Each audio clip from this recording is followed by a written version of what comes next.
It is a digital currency, and it's a really interesting idea because it's actually gaining some real traction in the markets. In fact, the price of Bitcoin, we had a flash crash in Bitcoin prices earlier this week because they had a technology glitch, just like the NYSE does sometimes.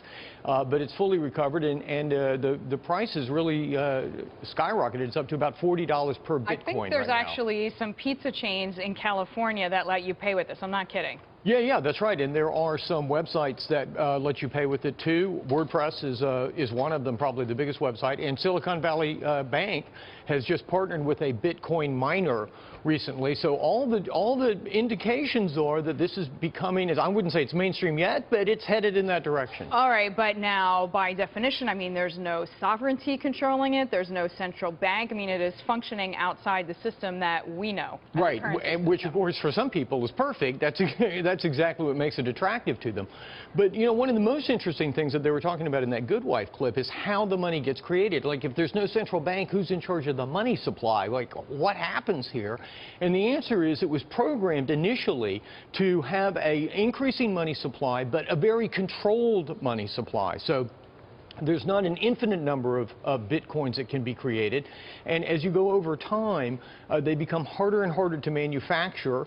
And you manufacture them, as was indicated in that clip, by actually having some very intensive compute power, solving very difficult problems. When you solve that problem, you get a few Bitcoins for it. All right, then what about concerns about being authentic, for example? Yeah, there's something called a chain block, which is a way of authenticating Bitcoins that are in circulation. So any computer that is presented in any node of the Bitcoin network that's presented with Bitcoins can instantly verify whether or not they were legitimately mined and legitimately created, and also that they haven't been spent twice. So that there's a very deep and incredibly clever system for authenticating that the Bitcoins are real. So that users do know if they have the real ones. Exactly. And again, one of the reasons that you know that this is catching on and people are starting to really believe in this, have real confidence in it, is that the price of Bitcoins, in fact, in the real world is going up, and now they've gone from like $3 or initially up to about $40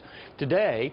One of the things I think that people like about them is exactly what we're just saying. There's a control on the money supply, so there's no QE in Bitcoin. Hear that, Ben Bernanke? No QE for Bitcoin. No.